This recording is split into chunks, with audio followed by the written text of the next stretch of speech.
you go, buddy. You ready to be a star? Boo star. What's going on with your paw here?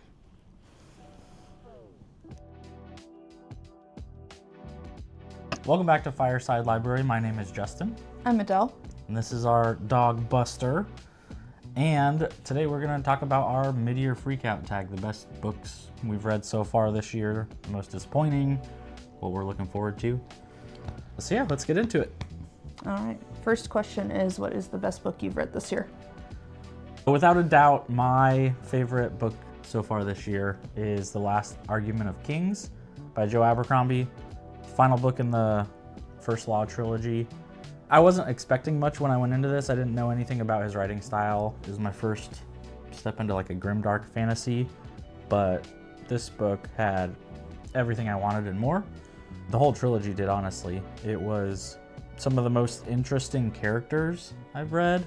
The way he does his character work is incredible. So if you haven't checked out Joe Abercrombie or the First Law trilogy, highly recommend it.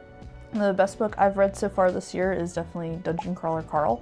I didn't expect to fall in love with the series like I did, but it has easily become my favorite series of all time. Yeah.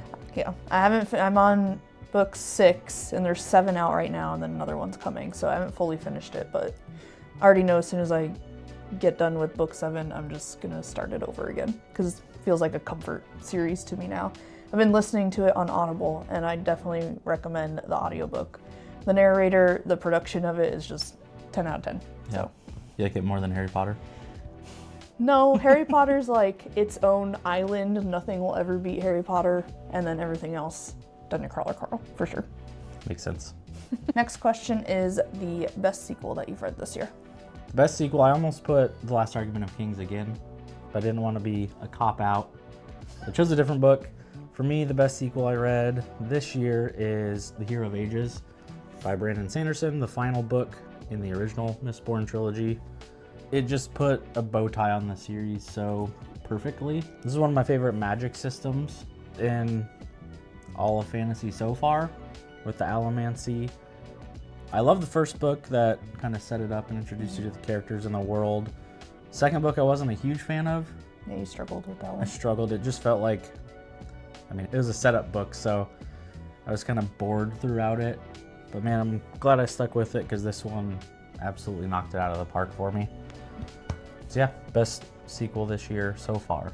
Definitely like a perfect ending, not only to a book, but like the whole series. Yeah, it was I couldn't picture a better ending to it. The best sequel I have read this year is Words of Radiance, also by Brandon Sanderson. I started the Stormlight Archive this year. They're big, chunky books, but they're really good. It's a little bit more like complex. They're kind of more in depth than Mistborn. So Mistborn's a really good like intro series into Brandon Sanderson. This is just bigger world. It's a big epic story that he's setting up. So there's just more names and places and things to keep track of. So first book was a really good setup, introduction into everybody. This just dives deeper into all the characters and kind of what all is happening in this world. So it's just been really good. I'm on the 3rd one right now, Oathbringer, and then hopefully I'll finish the rest of them throughout this year. Next question is a new release that you haven't read yet. New release that I haven't read yet is A Drop of Corruption, the sequel to A Tainted Cup by Robert Jackson Bennett. I really enjoyed The Tainted Cup. It's kind of a Sherlock Holmesian detective type where you have two characters that are working together to solve a mystery, a crime. The world in A Tainted Cup was really cool. A lot of flora and fauna type stuff. And yeah, I'm very looking forward to stepping into the sequel, see what that's all about. Then my new release I haven't read yet is Gifted and Talented by Olivia Blake. I don't really know much about this book. I think I've seen a little bit that it's like the TV show Succession, but magic. So I'm excited for this because I love everything that she writes, so it doesn't really matter what it is. If she's gonna put out a book, I'm gonna read it. Yeah. Just because I've enjoyed everything that she's written so far. So I'm excited for this. Next question is our most anticipated release for the second half of the year. I think it's the same for both of us. Definitely. The Strength of the Few. Of the Few. We both read Will of the Many last year. That was easily my favorite read of the year last year. Mm-hmm. And we're probably both gonna reread it before The Strength of the Few comes out in November, I believe. Yeah, I think it's Got November. bumped back to November. Yeah. easily our most anticipated release, I think, this year. The first one was really good. I was worried it was going to be overhyped because everyone was talking about it, but it was adequately hyped. Yeah. It was really good. It was very hyped. I was a little worried until she read it. She read it first and then pressured me into reading it. But I'm glad she did because it was amazing. Next question is, what has been your biggest disappointment of the year so far? My biggest disappointment, I still enjoyed it. I'm kind of lucky in the sense that I just started my reading journey last year. There's so many books I haven't read yet that I'm looking forward to reading. So, coming off of the high of the First Law trilogy, Joe Abercrombie released The Devils. I was very excited going into this book. I think I read books 1, 2, and 3 of the First Law trilogy and then immediately went into this. This is my 4th Joe Abercrombie book in a row, and it just didn't live up to everything I expected after reading the First Law trilogy. It's still a lot of fun, but it just doesn't feel like there's very high stakes. I saw John from Talking Story mention that it's almost like he wrote it with an adaptation in mind, and James Cameron does have the rights to this, so I think it's going to be a movie. I think it'll be a really good movie. I think that might be where it shines more than in book form. I would still recommend it, I think. Yep. I gave it 4 stars. It's a fun read, but to be honest, if I read this before the First Law trilogy, I don't know if I would have continued with it. I think the thing that disappointed me the most was characters are his strongest part, and the banter and the dialogue between the characters was just kind of I don't know how to explain it. It was, in the First Law, I feel like he uses comedy to break tension up every once in a while, but in this, it seemed like every time they were talking, it was like locker room banter, and they were just joking with each other all the time, which is great. I think it'll be great in film, but reading it got kind of old, and it was just, I don't know, it didn't do it for me. The last third of the book I thought was a lot better, and the ending was pretty good, so I'm excited. I'm going to continue on with it. But yeah, biggest disappointment. Still good, just didn't live up quite to what I was expecting after coming off the high of the First Law trilogy. My biggest disappointment of the year is a book called Slewfoot. I read it on my Kindle, so I don't have it. But it is a story about a woman living in Puritan New England, and she gets accused of being a witch. And it's kind of the witch trials era, things like that, which I usually really love reading about. I love witches, magic, that kind of setting, but I don't know, it's just super boring to me. The whole middle part of the book I feel was kind of pointless and could have just been removed. I almost didn't finish it because I just felt like it was a chore to read it, but I wanted to just stick through it because everyone loved it. It's highly rated on Goodreads. It's 4.4, 4.5 stars. So I'm something's gotta, maybe I'm just missing something, but the ending was good, I guess, but it didn't really make up for the rest of it, so it was just kind of meh. It was a bummer. Yeah. Next question is, what book surprised you the most so far? So far, easy for me. It's a book I never thought I would read. It's kind of outside of my sci-fi fantasy realm. Just fiction, American fiction, called The Devil All the Time by Donald Ray Pollock. This is about a small Ohio town, and it follows some of the most despicable, vile characters that do the most heinous things, and it doesn't hold anything back. It just tells it how it is. Let me just read the back. So it says, in the backwoods of Ohio, Willard Russell's wife is at death's door, no matter how much he drinks, prays, or sacrifices animals at his prayer log. Meanwhile, his son Arvin is growing up from a kid bullied at school into a man who knows when to take action. Around them swirl a nefarious cast of characters, a demented team of serial killers, a spider-eating preacher, and a corrupt local sheriff, all braided into a riveting narrative in the grittiest American grain. Interesting. Yeah, and it is brutal. I would definitely check out the trigger warnings if you want to read this. It's very good. I couldn't put it down, but yeah, definitely the most surprising book for me. Yeah, I don't think you've read anything that's not fantasy or sci-fi. Yeah, I mean, this is the first one. Yeah. Other than Atomic Habits and self-help type books, but I'm going to be buying the rest of his work to check it out. I could not put it down the last few days, so. Are you going to watch the movie? Yes. Do you want to read? If you read it, I'll wait. I want to read it first. Okay. Then yeah, once you read it, we'll watch it. Yeah. Because I didn't know it was a book. I saw the trailer on Netflix a couple of years ago. And I was like, oh, that looks really interesting, and saved it. And saw that it was a book. I was like, oh, I gotta wait and read the book first. Yeah, I hadn't heard nothing about it. I saw, I forget who, somebody on BookTube was doing kind of a review of their top 10 horror books, but it wasn't, he kind of explained it's not like really a horror. Not like a it's classic horror. Yeah. But When that came up and it sounded interesting, so stumbled upon it, and man, I'm glad I did. It was very good. my most surprising read of the year so far has been Dungeon Crawler Carl, and pretty much the whole series. I didn't expect to really like it as much as I did. It sounded interesting, and a lot of people were talking about it, so I'm like, I gotta try out this book. But it's a setting of where Earth gets taken over and basically turned into a big video game, and everyone on Earth becomes characters, and you have to go through the levels of Earth, and then it's explains the leveling up, the stats, because it's the lit RPG, so it's like you're reading a video game. Achievements pop up and stuff like that, so I was like, it's just gonna be a little like lighthearted, bunch of humor, silly book. Right. And it very quickly becomes way deeper. The story is so intertwined, and there's so many levels to it, and it's this big whole complex story of the universe, basically. And all the characters, their growth and development throughout this awful game that they're being forced to be played into is just really well written. You fall in love with these characters and you care about them so much that I didn't even expect from this book. That's just video game in book form. So Yeah. I was really surprised, but like I said, it's my You're favorite. obsessed with it. I'm obsessed. Next question is, who is your new favorite author? New favorite author for me is Joe Abercrombie. Like I said earlier, the character work he does is great. The way he can weave little bits of comedy into a darker setting to just lighten the mood every once in a while. In the first law, I thought he found the perfect balance. And in the Devils, it was a little overdone, I thought, but still had fun with the Devils. So Joe Abercrombie is easily my favorite author that I found this year.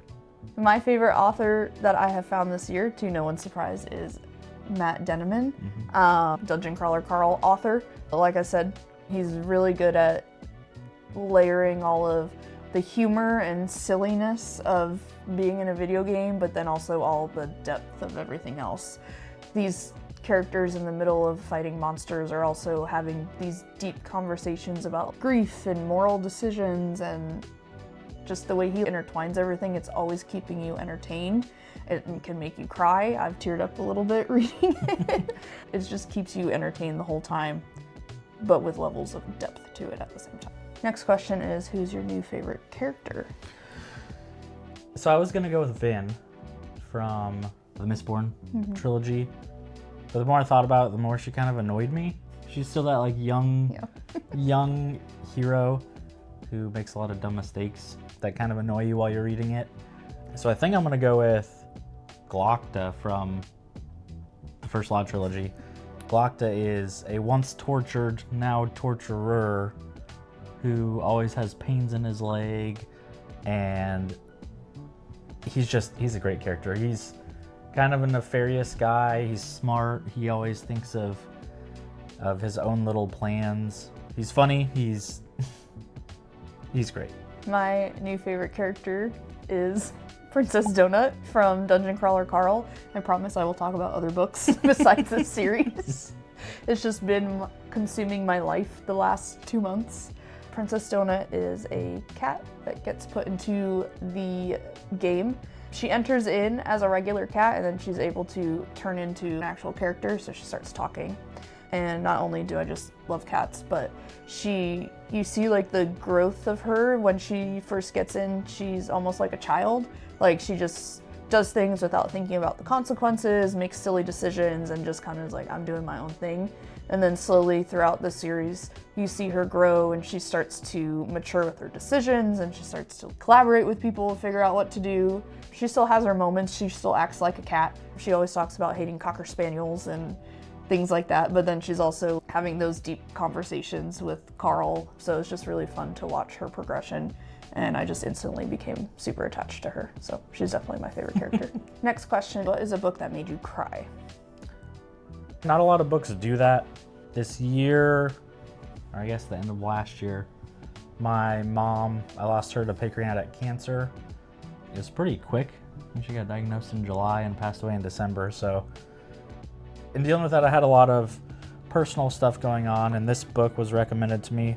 It's called Anxiety, the Missing Stage of Grief by Claire Bidwell Smith, who is a licensed therapist, I believe. This book basically goes over the stages of grief, but the thing that I liked about it is after each little stage of grief, she would basically write a story about one of her patients who was going through something that exemplified that stage of grief. And the way it just like clicks and relates with you, that you're not the only one going through this, there's other people, like people get through it kind of thing, helped me a lot. But it also brought up a lot of happy and sad memories. At the end of every chapter, there's a little quiz that it does to see basically where you're at and if you're doing okay or if you're not, or if you need more help kind of thing. But yeah, this is probably the only book I've ever read that made me cry. But it wasn't the book, it was more the thoughts that the book provoked. So that is the book that made me cry. A book that has made me cry this year is Dungeon Crawler Carl. Yes, but I will talk about a different book. Sword of Kaigen by M.L. Wong.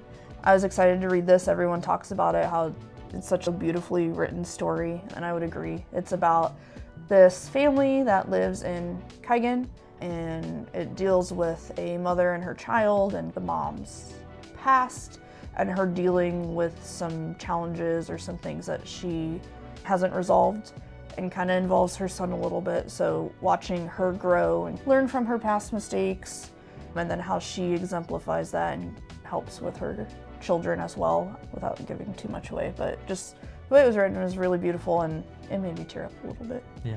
A lot of books make me cry. The first book that ever made me cry was Where the Red Fern Grows. Really? Yeah. Yeah, I mean, I think we could all understand why that one did. Next question is a book that made you happy. Book that made me happy, going right back to Joe Abercrombie. The Blade itself, the first book in the First Law trilogy, I think it was just perfect timing for me. Right after I had kind of gotten through everything with my mom, it was a great story with great characters in a cool, grimdark world, but it wasn't all dark. Like, there's this little bits of humor splashed in it. It just kind of caught me off guard, I think. I wasn't expecting it to be a funny book. I've always heard he's the king of grimdark, and it's not a funny book, but the way he weaves in humor it just works. And the characters are great. And I just dove right into this series. I finished the whole series in probably a month and a half. But yeah, this book made me laugh quite a few times. A book that made me happy this year is Cold Clay by Juno Black. This is part of the Shady Hollow mystery series. Each book follows this mystery in this little town called Shady Hollow, but all of the characters are little woodland creatures. So it mainly follows the newspaper reporter of the town, who's a fox, and she's always the first one to find the scoop on things, and she helps the police officers, who are bears, investigate a murder. And there's the typical shady character that always gets accused of everything, and he's a raccoon. And it's just like a super fun, lighthearted read. It's a good break in between big chunky fantasy series where I can kind of like turn my brain off and just enjoy it, read about these little creatures. It's like cozy read, so this made me happy. Next question is, what is the most beautiful book that you've bought or been given this year? Going back to the well, Joe Abercrombie. The Devils. As much of a disappointment as this book was for me, the broken binding version is absolutely beautiful. I prefer, honestly, the naked cover. I don't know how well it'll pick it up, but it's matte black with gloss black inlays. It just looks incredible, and the sprayed edges are really cool on it too. Some crazy artwork. Broken binding. We have quite a few of their books, and they always knock them out of the park, but this one especially for me really hit the mark. And it's my style. It's not like the more flowery. Yeah. And as pretty as those books are, this is definitely more my style. So this is the best looking book that I picked up so far this year. The best looking books that I have gotten this year are this version of Harry Potter. It is Minolima. I'm not sure how you say it, but they are illustrated pop-up versions. As you can see, it's only books 1 through 3. When I found these at Target, there's a girl in the aisle that told me they stopped doing this, so it's only the first 3 books, which is really, really sad. That's annoying. Because these are really cool. I'll open one up here. So here's like the cover for Sorcerer's Stone, and throughout the book there's different little, like, the fat lady. Comes with tissue paper in between everything. Will you hold that for me? Yep. And here's like a Diagon Alley, like you can pull it out and see all the shops and everything. So it's just really cool. I usually reread Harry Potter once a year, so it'll be fun to read it through this way and get all the little like pop-ups and pictures, but I am very sad that these are the only ones I will get. Yeah, that's kind of annoying that they quit that. And then last question, what book are you trying to read or finish by the end of the year? For me, I think it's Dungeon Crawler Carl. Just so I can hear her stop pestering me. No. I think the You're reason... gonna love it. Oh, I know. And that's why I've waited so long, is because there's so many books I want to read. I know as soon as I read it, I'm going to get sucked in. I mean, I read the first couple chapters on our way to Florida on Kindle. It's free on Kindle, the first one at least. So I read the first couple chapters there and was like, oh no, this is going to be a problem. And I looked it up and everybody said the audiobook was the way to listen to it. So I'm gonna do the audiobooks. I'm gonna try to maybe use those on my commute and then read other things while I'm not in the car. But yeah, I'm excited to get into it.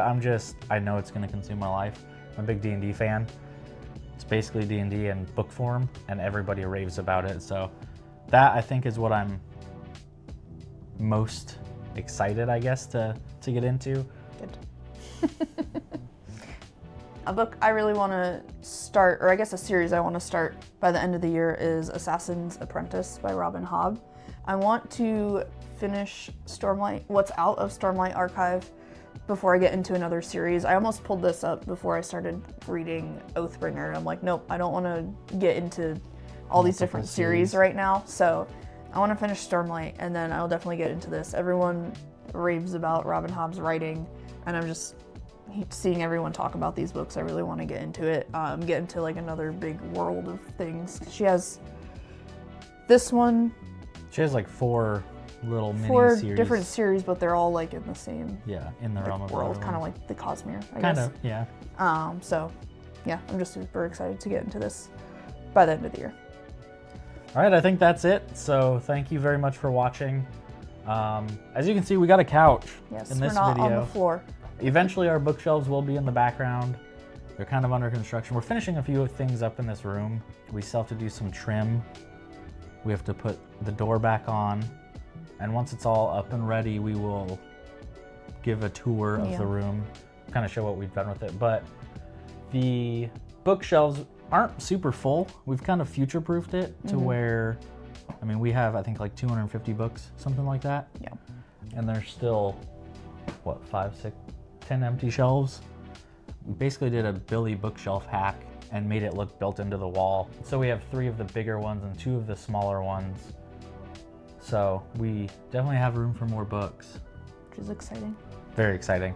But yeah, once that's all decorated and the room's completely finished, we'll definitely do a tour of the room to kind of show you guys around and show you what we are working with. And then that will be our new little background, our shelves. Yeah, I think eventually the couch will be facing this way in the room with the bookshelves in the back. So we can show them off. Yep. But yeah, thank you very much for watching. Let us know in the comments what you guys have read this year, what your favorite reads are, your disappointing reads. We'd love to talk to you guys about books. Anything else? All right, that's it. Have a good one. Bye. Bye.